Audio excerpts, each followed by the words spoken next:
أشهد أن لا إله إلا الله وحده لا شريك له وأشهد أن محمدا عبده ورسوله اللهم صل وسلم وبارك على هذا النبي الكريم سيدنا محمد صلى الله عليه وسلم وعلى آله وصحبه ومن تبعه إلى يوم الدين أما بعد فيا عباد الله اتقوا الله أن الله تعالى يقول في كتابه العزيز وهو أصدق القائلين يا أيها الذين آمنوا اتقوا الله حق تقاته ولا تموتن إلا وأنتم مسلمون. Alhamdulillah, segala puji bagi Allah Subhanahu wa taala, Tuhan semesta alam yang telah memberikan kita nikmatul iman wal Islam wa sihatil badan, sehingga pada malam hari ini, pagi hari ini kita bisa melaksanakan ibadah sholat subuh berjamaah disambung dengan halaqah bersama dalam rangka membahas agamanya Allah Subhanahu wa taala.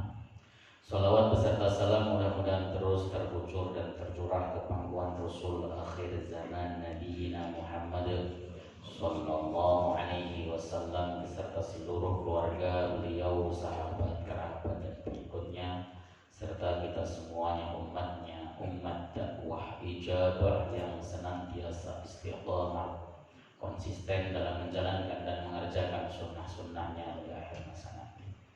Jamaah dimuliakan Allah Subhanahu wa taala, kita kembali akan membahas kitab Tanbihil Ghafilin, hadis nomor 176. Bismillahirrahmanirrahim. Qala al-muallif rahimahullahu taala wa nafa'na bihi wa bi'ulumihi fid dharain. Rabbana shrah lana sudurana wa yassir lana umurana wa hlul 'uqdatam min alsinatina yafqahu qawlana. Bismillahirrahmanirrahim. Wa rawa Abu Hurairah radhiyallahu taala anhu. Abu Hurairah meriwayatkan an Rasulillah sallallahu alaihi wasallam, dari Rasulullah Muhammad sallallahu alaihi wasallam, annahu qala, sesungguhnya beliau bersabda, ya Abu Hurairah, wahai Abu Hurairah, kun war'an takun a'badan nasi, jadilah kamu wara, maka kamu akan menjadi manusia yang paling ahli ibadah. Ini pesan pertama, kita dianjurkan oleh Rasulullah SAW untuk wara. Wara itu adalah meninggalkan perkara-perkara yang diharamkan Allah, juga perkara-perkara yang dimakruhkan oleh Allah Subhanahu wa taala, serta meninggalkan syubhat.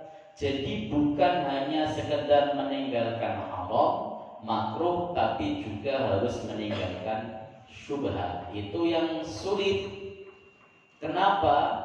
Karena la ya'lamu aktsarun nas, la ya'lam aktsarun nas, la ya'lamuha aktsarun nas. Tidak banyak atau mayoritas orang tidak tahu tentang hakikat syubhat.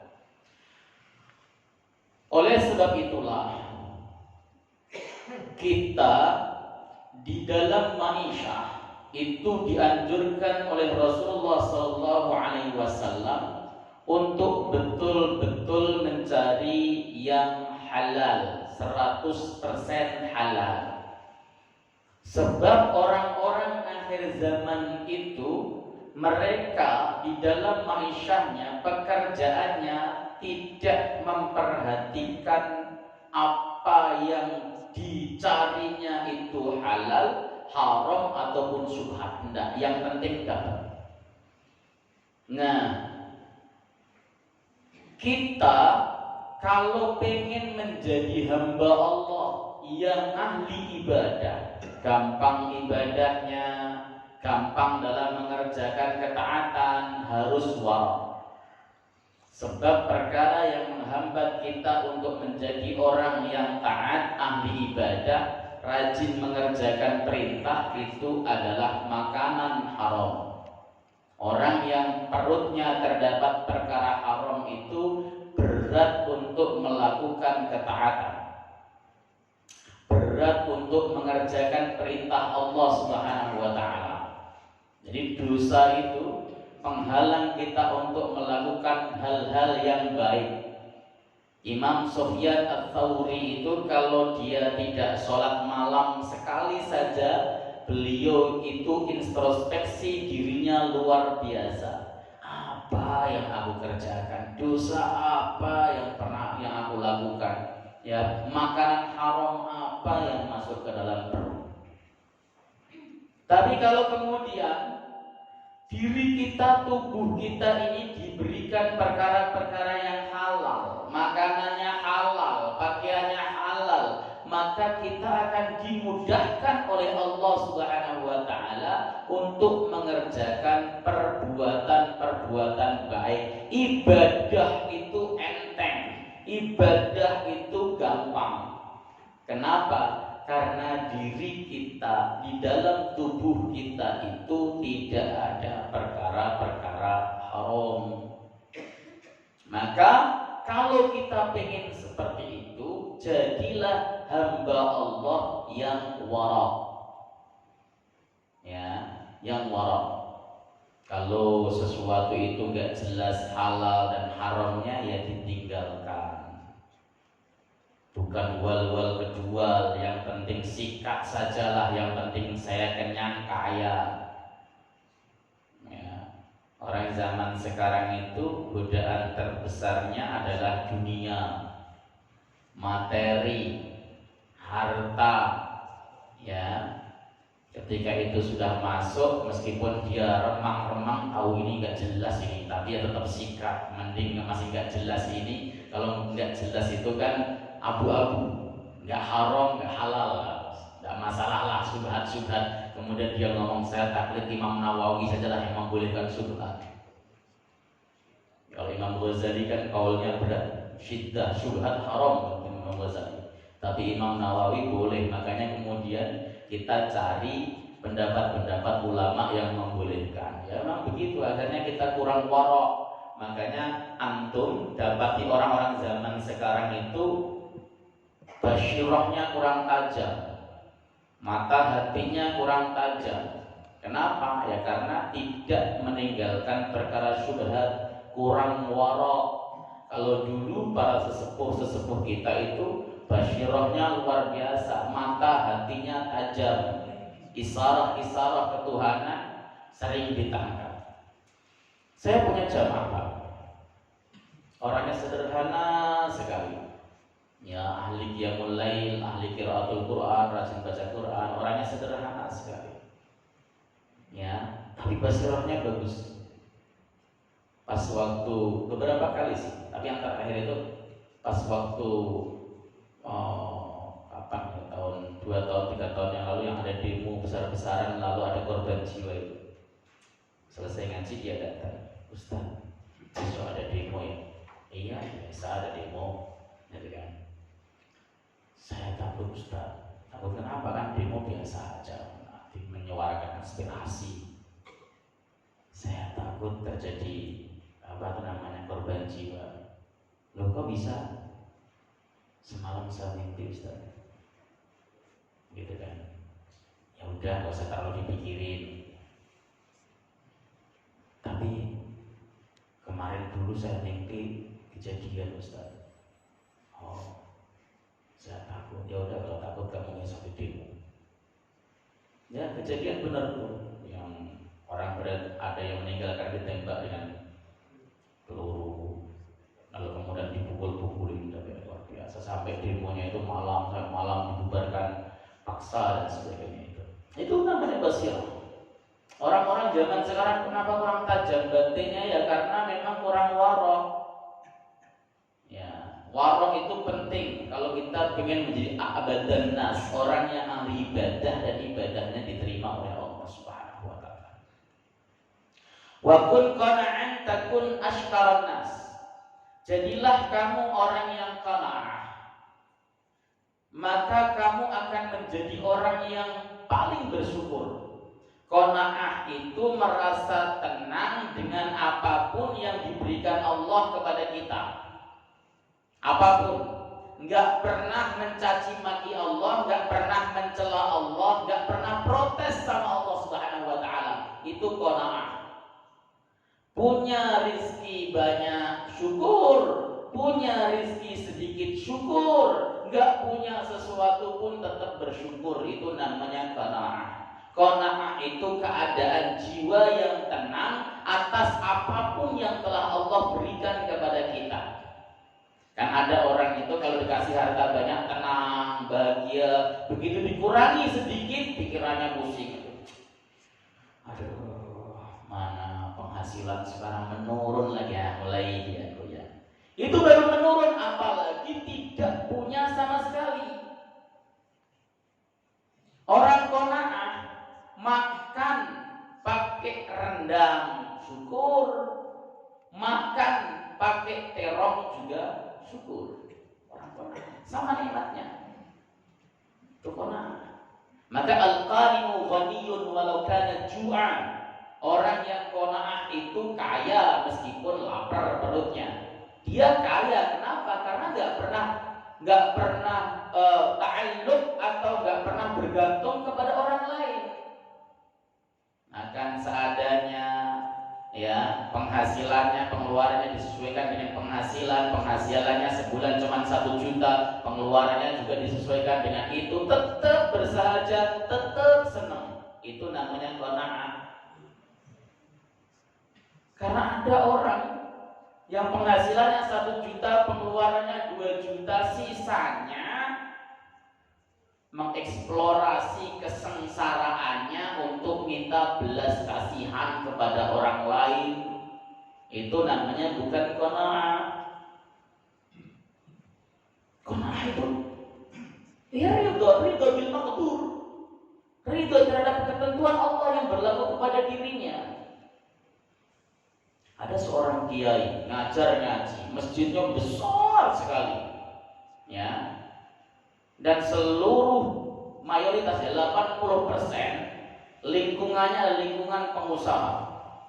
Saya pernah datang ke kiai tersebut, rumah di samping-sampingnya itu rata-rata lantai 2, lantai 3. Kaya.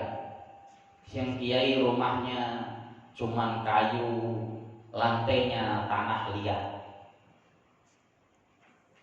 Ya. Santrinya yang kaya-kaya mau memberikan zakat mal kepada sang kiai ditolak.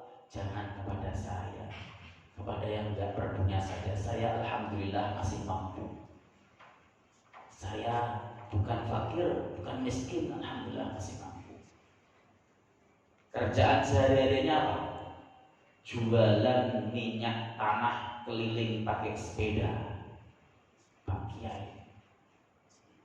Kenapa ya? Karena tidak merasa minder, tidak merasa apapun, ya. Tugas ngaji ya ngaji, nggak pernah kemudian kalian kan santri-santri saya, masa kiainya hidupnya seperti ini, Anda kaya-kaya. Loh, santri-santrinya itu siap kok untuk bangunin rumah sang kiai, tapi beliau tidak mau. Karena kebahagiaan itu bukan di harta, tapi bagaimana menata hati. Makanya Nabi mengatakan laisal ghina an kathratil aradi walakinal ghina ghinan nafs. Bukanlah orang yang kaya itu adalah orang yang banyak harta benda duniawinya, tapi orang yang kaya adalah orang yang kaya hati. Ini yang perlu di-manage. Manajemen kolbu sesungguhnya ya di sini. Ketika Anda punya duit, sama situasi hatinya dengan ketika Anda tidak punya duit. Itu orang yang berhasil memanage hati. Saya rasa kok jarang, termasuk saya. Gak punya duit jebrian. Wah, gimana? Caranya bagaimana? Yes. Berat. Maka menghilangkan ta'alluq, gantungan kepada manusia itu berat. Menggantikan ta'alluq kita daripada manusia kepada Allah itu suatu hal yang sangat berat sekali. Nggak punya pekerjaan, bingung kesono kemari, nanya koleganya ada kerjaan nggak, ada itu enggak dan sebagainya. Kenapa bingung? Bukan kemudian mengetuk pintu rahmat Allah Subhanahu wa taala, minta sama Allah yang serius. Kenapa ya? Karena memang ta'alluqnya kepada manusia luar biasa, apalagi di kita sudah zaman material semacam ini. Ya, maka oleh sebab itu kalau kita pengen menjadi orang yang pandai bersyukur, qanaahlah, dikasih sedikit syukur, terima, gembira, sukacita, dikasih banyak alhamdulillah, terima, gembira, sukacita. Maka kita punya harta banyak, alhamdulillah. Punya harta sedikit, tetap alhamdulillah. Masih dikasih oleh Allah Subhanahu wa taala kenikmatan-kenikmatan yang lain. Itu yang disebut imbas dari qanaah. Wa hibba lin-nasi ma tuhibbu li nafsik takun mu'minan, dan cintailah orang-orang sebagaimana kamu mencintai dirimu sendiri, maka kamu jadi orang mukmin. Rasulullah kan mengatakan man kana yu'minu billahi wal yaumil akhir, ya, la yu'minu ahadukum hatta yuhibba li akhihi ma yuhibbu li nafsihi. Seseorang tidak sempurna imannya sehingga dia mencintai saudaranya sebagaimana dia mencintai dirinya sendiri. Maka kalau kita sudah bisa mencintai saudara kita sendiri sebagaimana mencintai diri kita, itu artinya kita memiliki iman yang sempurna. Loh, tidak harus dengan memberi kok. Mencintai saudara muslim kita itu tidak harus dengan memberi, tapi jaga saudara muslim kita dari keburukan kita. Itu termasuk bagian daripada mencintai saudara muslim kita. Kita nggak mau kalau kita dicaci maki, ya jangan nyaci maki saudara muslim lain. Kita nggak mau kalau amalan ibadah kita dibid'ah-bid'ahkan, ya jangan bid'ah-bid'ahin orang lain. Kita nggak mau kalau kemudian kita dikatakan fasik, kafir dan sebagainya, ya jangan memfasik-fasikkan orang lain. Ini harus kemudian menjadi semboyan hidup kita. Kalau saya dicubit sakit, saya tidak mau mencubit orang lain. Kalau saya dihina sakit, saya tidak menghina orang lain. Kalau saya dicaci maki sakit, saya tidak mencaci maki orang lain. Coba ini sekarang kan tahun politik nih ya. Beda pilihan saja, kadang-kadang mulut kita itu udah keluar langsung fasik, munafik. Itu serius. Misalnya ada yang kelompok yang memilih pasangan 02, 03 atau 01. Karena enggak selaras dengan antum, enggak seide dengan antum, enggak sefrekuensi dengan antum, langsung antum mengatakan Anda munafik, Anda fasik, Anda begini, begitu dan sebagainya. Enggak boleh yang begitu. Kalau Anda dikatakan Anda fasik juga tidak mau. Anda dikatakan munafik juga tidak mau. Lebih-lebih perkara munafik itu perkara yang sir, perkara rahasia, perkara yang tidak sembarangan orang itu tahu kalau tidak atas petunjuk Allah Subhanahu wa taala. Kalau pintu dibolehkan mengatakan orang munafik, fasik dan sebagainya dibuka lebar, maka orang akan saling tuduh dengan sebutan Anda fasik, Anda munafik bebas. Dan tidak begitu. Apalagi kalau dalam kitab Al-Kabair karya Imam Dhahabi itu dikatakan orang yang mengatakan Anda munafik, ya, itu terancam dia meninggalnya su'ul khotimah. Jadi jangan gampang mengatakan Anda munafik gara-gara beda pilihan dan sebagainya. Biasa saja. Ikut partai A, partai B, apakah munafik? Itu kan kendaraan politik, masing-masing tergantung orangnya. Tidak usah kemudian sampai sestreng itu. Ya. Wong para pendirinya aja hahihi di atas antum yang ngotot-ngototan sampai bermusuhan dan sebagainya. Itu tidak boleh. Maka cintai orang lain yang sesama saudara muslim kita, dimanapun, tanpa memandang suku, tanpa memandang ras. Yang di Palestina kita cintai, ya di Rohingya kita cintai, yang di mana saja di Pattaya semua kita cintai. Dia Muslim, dia saudara kita. Ya misalnya kemudian kita nggak setuju misalnya untuk memberikan penampungan terhadap pengungsi Rohingya, lakukan dengan cara yang baik, dengan cara yang halus misalnya. Karena apa? Karena kita merasa nggak mampu, kita merasa nggak kuat, penduduk kita sendiri masih miskin, banyak yang di bawah rata-rata pendapatannya per kapita dan sebagainya. Lah kok malah justru memberikan bantuan misalnya, tapi lakukan dengan cara baik. Dia saudara kita, dia muslim muslimah saudara kita, yang mestinya setiap tangan kaum muslimin itu terbentang untuk memeluknya. Itu mestinya, idealnya.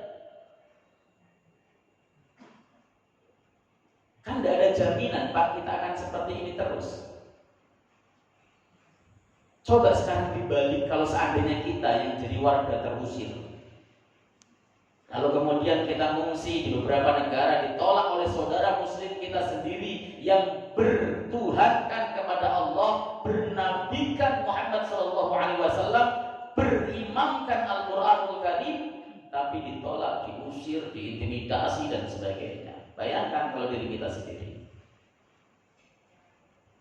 Itu serius. Kita kan merasa bahwa kita ini aman, dan ya saat ini aman. Apakah 10 tahun, 30 tahun kita tahu apa yang terjadi pada diri kita, pada negara kita? Enggak.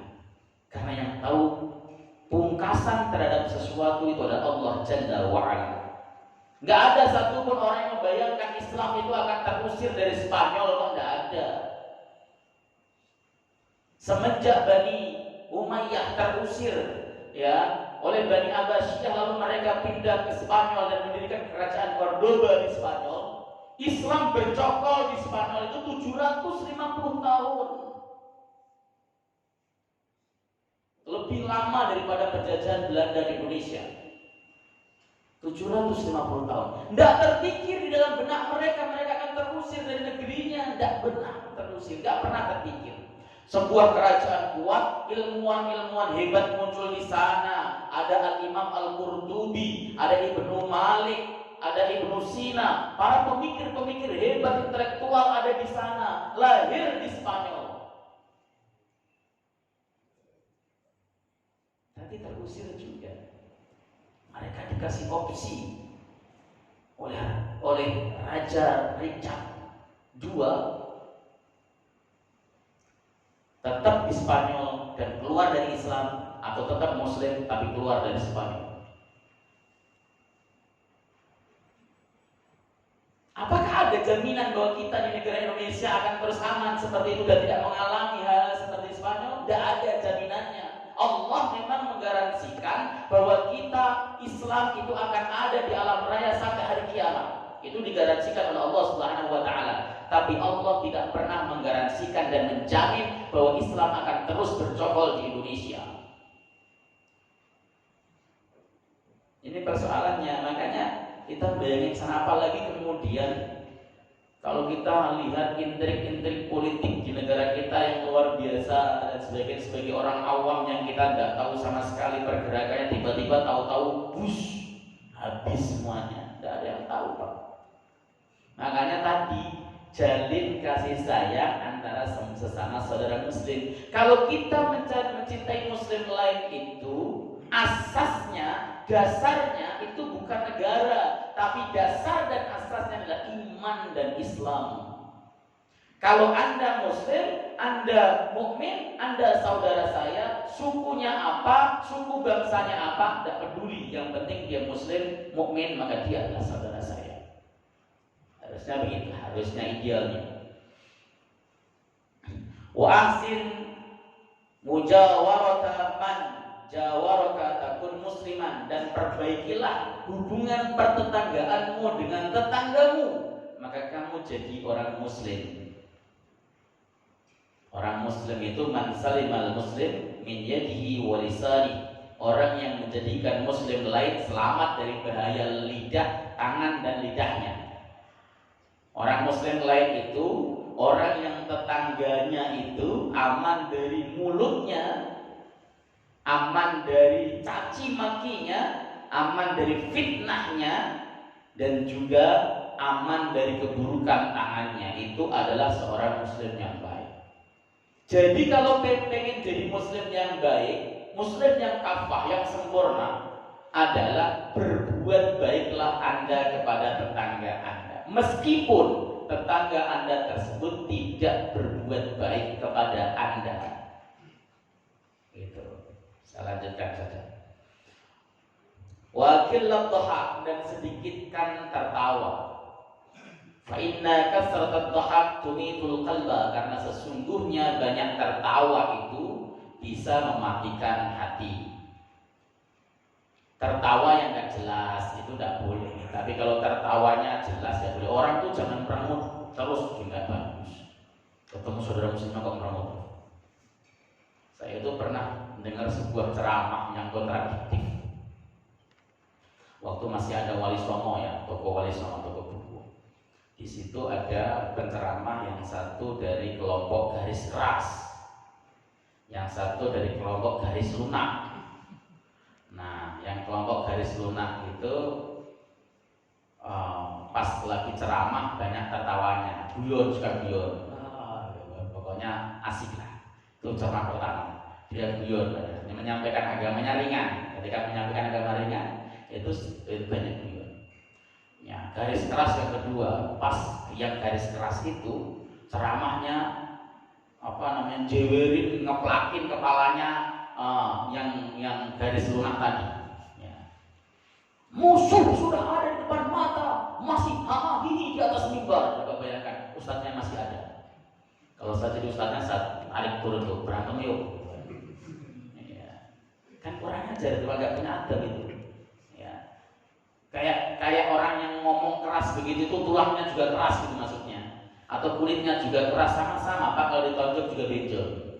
Ya, itu nggak boleh gitu seperti itu. Karena apa? Di depan jamaah mempermalukan wajah sama-sama ulama gitu. Maksudnya ulama itu, para ustadz itu boleh berbeda cara, boleh berbeda strategi, tetapi tidak boleh saling menjatuhkan di depan kaum muslimin. Kenapa kalau saling menjatuhkan? Hilang muruahnya. Harga diri para ulama itu hilang. Saya sering mendengarkan para penceramah itu, kalau ngutip dalil salah, kalau baca hadis salah, tapi tetap diam. Kenapa? Karena itu harga diri para ulama. Udah di Facebook ada orang nulis salah, rekaman salah, biasa. Dan kemudian ini salah, harusnya begitu. Itu namanya menjatuhkan muruah para ulama. Apalagi dihajar di atas mimbar gitu. Masya Allah, itu namanya orang yang nggak suka ketawa, tapi sukanya serius. Jadi kalau ketemu sama orang muslim lain itu nggak pernah senyum sama sekali. Wajahnya tuh wajah seakan-akan melihat penduduk neraka beredar di muka bumi ini. Assalamualaikum, salam. Bambang tanpa senyum sama sekali. Ada yang kayak gitu. Maka salah satu ciri daripada Khawarij adalah dia hanya berpegang kepada ayat-ayat yang isinya khauf, dipegang tentang siksa neraka, azab neraka ini dan sebagainya, sehingga wajahnya merengut seakan-akan takut terus. Dan ciri orang Murji'ah itu adalah berpegang kepada ayat-ayat rahmat atau hadis-hadis rahmat. Orang Murji'ah yang benar ya Ahlus Sunnah wal Jamaah, khauf dipegang, rahmat juga dipegang. Jadi hidupnya kadang serius, kadang bercanda. Bercanda terus juga nggak bagus. Ngaji kok dari awal assalamualaikum sampai waalaikumsalam terakhir, guyon terus tuh nggak bagus. Coba ibu-ibu tanya pengajiannya, Bu, tadi ngaji apa? Nggak tahu, tapi pencerahannya lucu banget. Nah udah. Ya. Dulu itu saya kasih tahu di dalam kitab namanya Dhammul Hawa, dan ada juga di dalam kitab Talbis Iblis karya Ibnu Jauzi.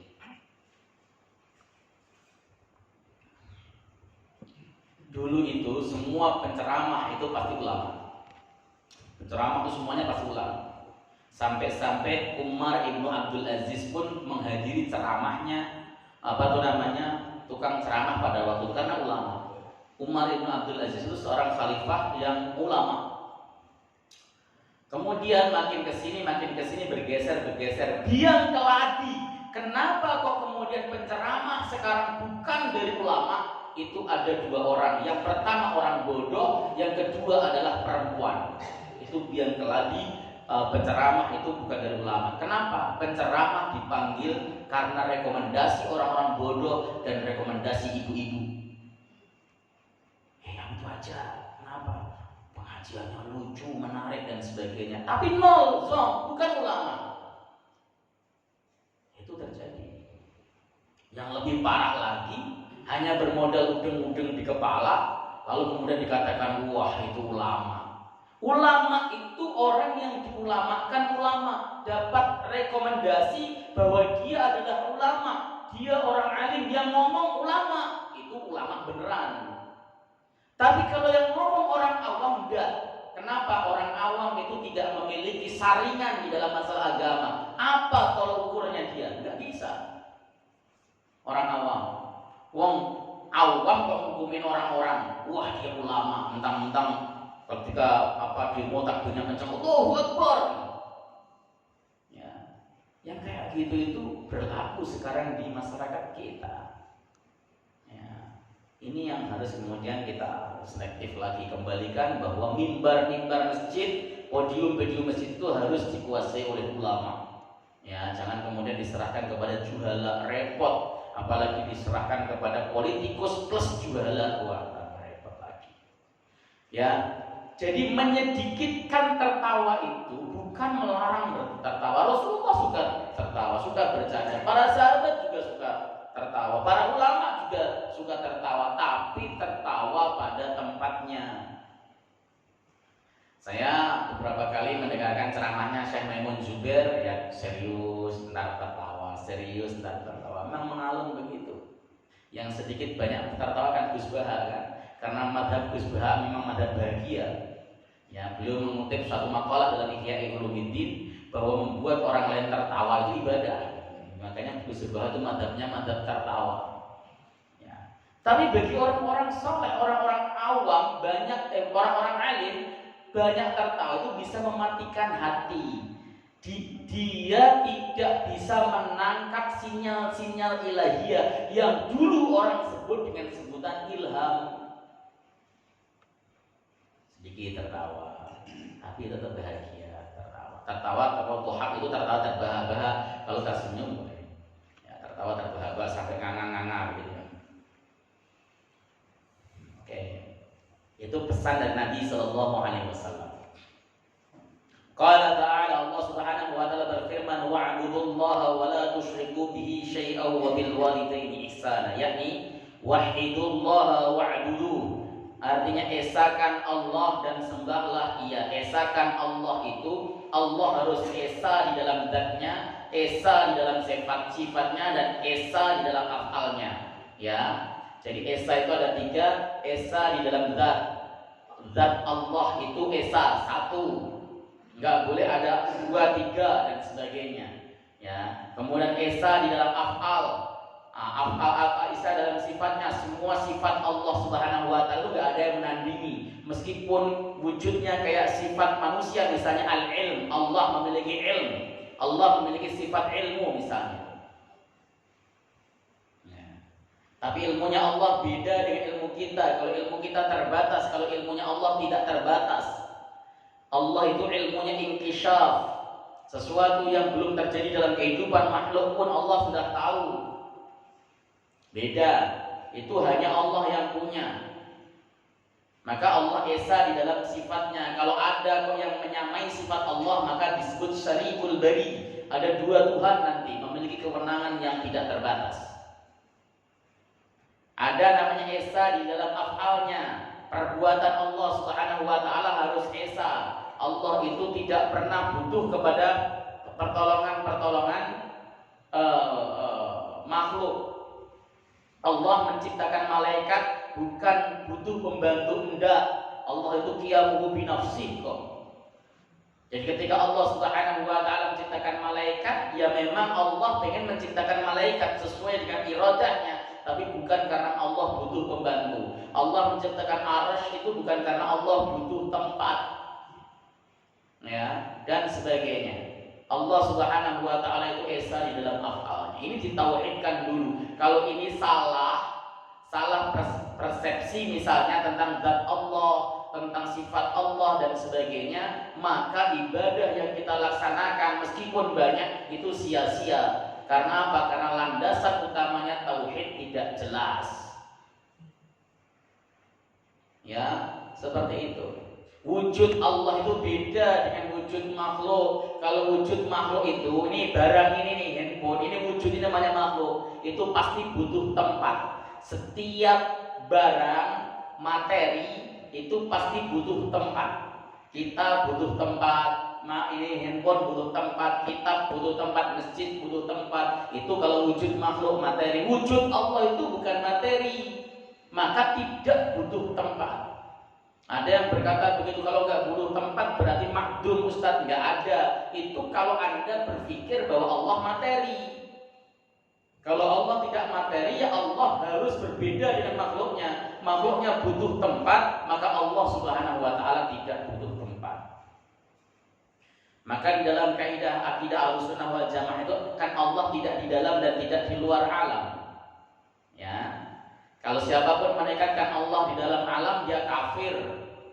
Sama juga ketika Anda menekankan Allah di luar alam, Anda itu fasik.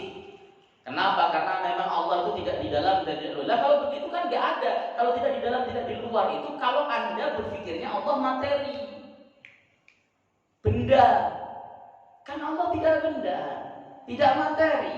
Allah tidak sama dengan makhluknya. Itu harus berpikirnya ke sana. Kan ada berpikir Allah itu di luar alam. Nah, seperti itu. Maka oleh sebab itu, kita itu harus lurus tauhidnya dulu. Perintahnya juga jelas kok. Wa'budullaha wa la tusyriku bihi syai'a. Sembahlah Allah, tauhidkan dulu baru sembah Allah. Pentauhidannya harus benar, belajar akidahnya harus lurus. Ya. Kemudian setelah itu wala tattakhidhu lahu syarikan, dan jangan kamu menjadikan Allah memiliki sekutu atau menjadikan sekutu bagi Allah. Ya, sekutu itu adalah tim kerjanya Allah misalnya. Atau Allah itu ada 4, ada 5, atau ada 3, atau ada 2, nggak boleh. Meskipun sekutu tersebut itu kita tidak sebutkan dengan sebutan Allah, tetapi kalau kita menjadikan sebagai tempat meminta juga, itu disebut dengan syarik. Orang-orang jahiliyah pada masa lalu, mereka kalau minta hujan itu minta kepada Hubal, tapi supaya diberikan hujan oleh Allah. Yang memberikan hujan itu Allah, tapi mintanya kepada Hubal, maka disebut musyrik, mensekutukan. Kalau tidak meminta kepada Allah sama sekali bukan musyrik. Musyrik itu dia percaya sama Allah, tapi dia tidak meyakini kalau Allah itu bisa langsung mengabulkan permintaannya tanpa melalui sembahan-sembahan kecilnya. Itu yang disebut musyrik. Makanya kalau antum belajar kitab tauhid misalnya yang kecil, Khoridatul Bahiyah lah, itu kan dikatakan kalau bapak meyakini cincin atau keris bapak itu memiliki athar. Cincin ini kalau saya pakai, saya tambah wibawa. Saya kalau pakai ini cincin, artinya cincin keselamatan dan sebagainya, maka itu rusak akidahnya. Ya, tidak ada satupun yang memberikan athar. Ya, pisau itu tidak memiliki asar untuk memotong. Api itu tidak memiliki asar untuk membakar. Tidak ada yang memiliki asar. Asar itu dia memiliki kekuatan sendiri. Semuanya itu berlaku atas izin Allah Subhanahu wa Ta'ala. Ini pelajaran-pelajaran tauhid ini kayak gini harus mantap. Pelajaran-pelajaran akidah. Karena apa? Karena saya lihat bapak itu suka gosok-gosok cincin. Nanti kalau kemudian pas gosok kemudian merasa kalau sering digosok ini tambah selamat, wah repot itu nanti. Ya, ini diingat-ingat. Ya, orang minum obat sama dengan orang memakai cincin. Kalau dia meyakini obatnya yang bisa menyembuhkan, akidahnya cacat, akidahnya rusak. Yang seperti ini harus kemudian kita berikan kepada masyarakat supaya cara menyembah Allah benar, ibadahnya juga benar diterima oleh Allah Subhanahu wa taala. Sudah masuk waktu surga? Wabil walidaini ihsana, dan terhadap kedua orang tua harus berbuat baik, yakni wa ahsinu ilal walidaini ihsanan, artinya berbuat baiklah kepada kedua orang tua. Setelah kita beribadah kepada Allah dengan baik, tugas kedua adalah kita wajib berbuat baik kepada kedua orang tua. Harus.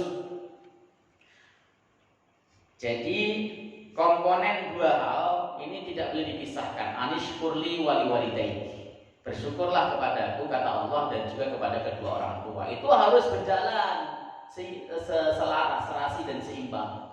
Tidak boleh ada orang bersyukur kepada Allah tapi tidak bersyukur kepada orang tua. Tidak boleh orang bersyukur kepada orang tua tapi tidak bersyukur kepada Allah. Harus balance. Syukur kepada Allah ibadahnya bagus, ta'zim kepada orang tua, berbuat ihsan kepada orang tua harus jalan. Ya, seperti itu. Kemudian wabidil qurba, dan kepada orang yang menjadi kerabatnya, wal yatama, dan anak yatim, wal masakini, dan orang-orang miskin. Allah menempatkan kerabat itu sebelum yatama wal masakin. Artinya kita harus memperhatikan kerabat kita dulu, adik kita, saudara kita, kakak kita bisa makan apa tidak, kekurangan atau tidak, itu sebelum kita tergopoh-gopoh untuk menyantuni anak yatim. Jangan sampai Anda dibalik, Anda rajin menyantuni anak yatim, tapi keluarga sendiri ngap-ngapan. Ya, itu kan orang zaman sekarang itu, Pak. Kalau ditelepon adiknya takutnya luar biasa. Gus, Pak, bisa nelfon. Jangan-jangan minjem hutang, minjem duit. Ya. Sebenarnya kalau Anda berlebih, tidak usah minjem, kasih. Karena itu memang hak dia dan menjadi kewajiban bagi kita. Jangan terbalik terhadap orang miskin yang bukan siapa-siapanya dia rajin nyumbang, tapi giliran kepada adiknya yang kesulitan dia pelitnya, alhamdulillah. Salah. Itu salah. Dil qurba dulu, kerabat dulu didahulukan, baru wal yatama wal masakin. Ya, kepada orang yatim dan miskin. Tapi kalau keluarga saya ada, alhamdulillah lah, meskipun nggak kaya, tapi cukup. Ke yatama, masakin dan sebagainya. Atau bisa kemudian dilangsungkan bareng-bareng, punya harta banyak, ya ke saudara iya, ke yatama iya, ke masakin iya. Itu bang yang paling bagus. Tapi jangan lupakan bahwa kerabat itu memiliki hak dari harta kita, ya, dari kebaikan kita. Kita jadi orang baik, baru boleh disebut bahwa kita telah menjadi orang baik yang benar-benar baik. Kalau hak Allah ditepati, hak orang tua ditepati, hak keluarga, kerabat kita ditepati dengan sebaik-baiknya, baru kemudian keluar ke yatama wal masakin, kepada tetangga dan sebagainya. Itu seperti itu. Nanti kita akan bahas lebih lanjut ayat ini karena saya fokus di tengah, mudah-mudahan manfaat. Ada pertanyaan kira-kira? Ada yang nanya? Tidak ada ya? Alhamdulillah, cerdas semuanya berarti. Ya, ngantuk. Ya. Jadi itulah